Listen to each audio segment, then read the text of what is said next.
Pensando en ti, bien mío, paso mis horas mejores y toda mi dicha futura la cifro en volver a tu lado después de Libre Cuba.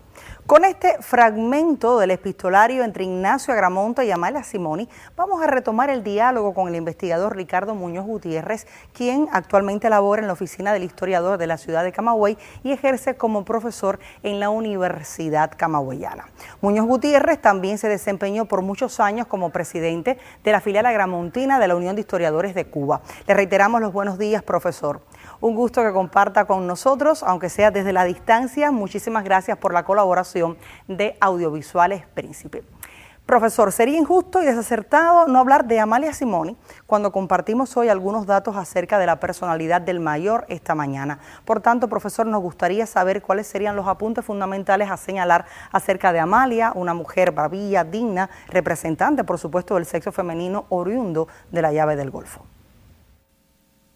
Si vamos a hablar de Amalia, tengo que empezar hablando de la familia de Amalia Simoni. Es una de las familias más ricas, el papá de Amalia es una de las personas más ricas del Camagüey. Una persona que se da el lujo de ir con su familia a Europa, pasarse 2 años y tanto en Europa, visitar 200 y tantas ciudades, de llegar a una ciudad y hay una gran cantante o una gran pianista y Amalia está interesada en eso y pasarse el tiempo ahí para que Amalia reciba clases de esa figura. Es una persona que tiene finca, que tiene casa, que tiene tenería, que tiene esclavos, y Amalia se cría, como se decimos, en cuna y en cama con sábanas de seda.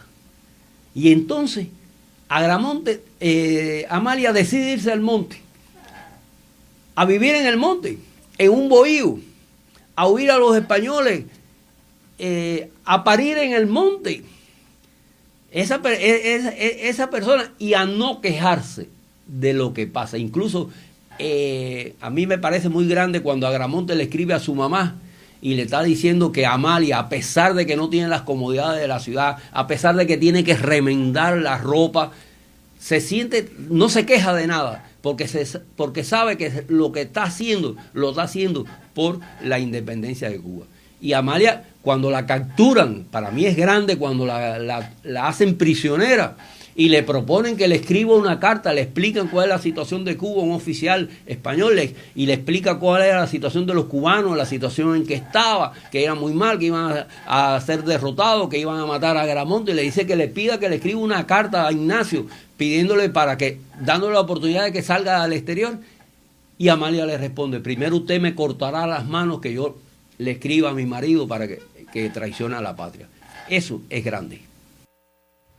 Al decir de la Premio Nacional de Historia Elda Cento Gómez, Agramonte debe vérsele también como un hombre referencial, sí, pero un hombre cuyos valores están al alcance de todos. Entonces, ¿cuán valiosos es estudiar a una figura como el mayor, capaz de llevar adelante una de las acciones más valientes y arriesgadas de nuestras luchas independentistas, como lo fue el rescate de Sanguilí? El rescate hay que verlo desde diferentes ángulos. Primero, Sanguilí es en la práctica el segundo jefe de las fuerzas insurrectas en Camagüey, del Ejército Libertador.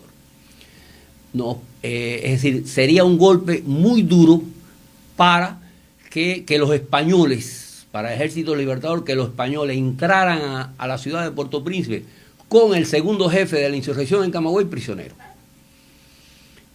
Y ese es el primero de cosas. Eso no podía suceder.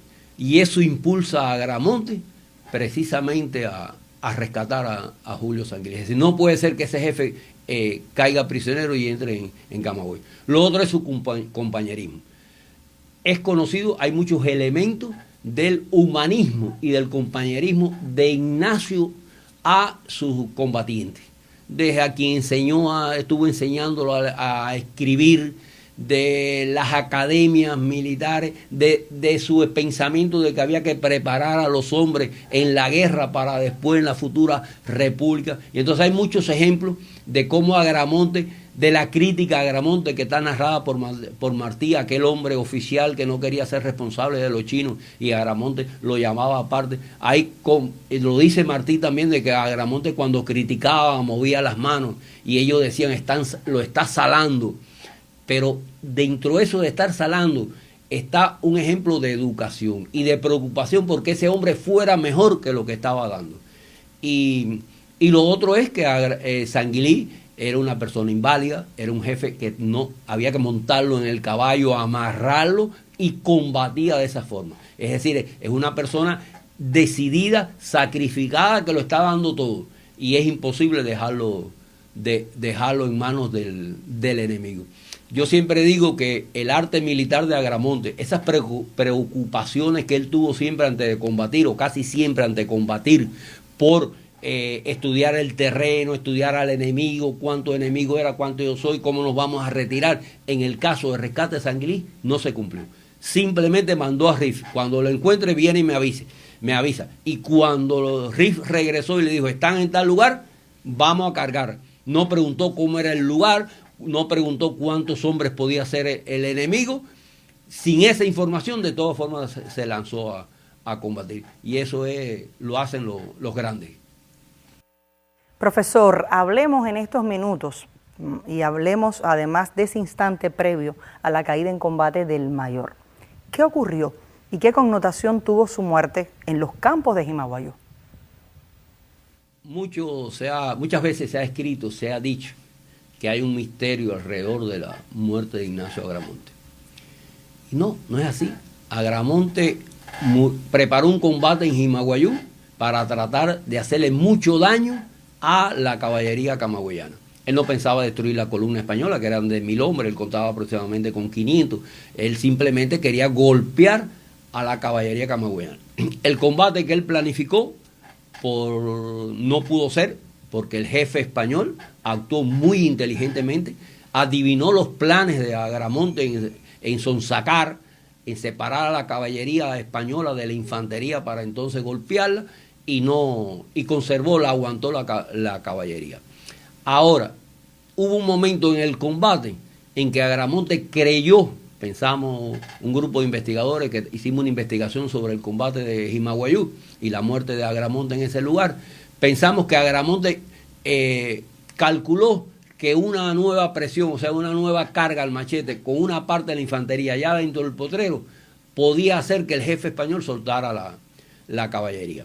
Y atravesando y cargando a la infantería, que tenía que atravesar parte del potrero, pero no es como las versiones anteriores que decían que era de oeste a este, sino aquí digamos que es del sureste al noroeste, en un tramo del potrero para cargar contra la punta de un extremo de la infantería desplegada por el jefe español. Y ahí se topa con una compañía que había avanzado por el centro del potrero, que el jefe español había dispuesto que avanzara por el frente de él, y le disparan a Agramonte y Agramonte cae.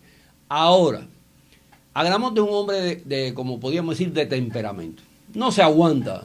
En otros momentos, en otros combates durante todos estos tiempos, aunque le han pedido a su subalterno que no se arriesgue tanto y demás, Agramonte en determinados momentos de los combates carga y ha cargado muchas veces. Ha cargado como un combatiente más. Esto no es anormal en el Ejército Libertador. El Ejército Libertador pelea con menos logística. Hay veces pelea con menos hombres. Es decir, cuando el ejército español tiene quizás 200 tiros por soldado, el Ejército Libertador tiene 3 o 4. Y entonces esa desventaja logística se salva muchas veces solamente con el ejemplo personal del jefe. Maceo no murió en la retaguardia dando órdenes. No, Maceo murió ahí dando la orden de que picara la cerca. Martino murió en la retaguardia, murió. Y así empezamos a nombrar aquí mismo en el del Castillo, General Ángel del Castillo en Camagüey, murió frente a la trinchera española, Fidel Cepe. O sea, hay muchos personas oficiales que murieron así, al frente de su tropa. Ignacio Agramonte murió en Jimaguayú precisamente al frente de la tropa. Incluso en el ejército rebelde también el número de oficiales que mueren, de los libertadores y de los rebeldes, de oficiales que mueren combatiendo en la primera línea es muy superior a otros ejércitos según algunos estudios. ¿Y por qué lo hacen? Por el arrojo, por la valentía, por el papel que desempeña el jefe y por la convicción, claro está, de por qué están luchando.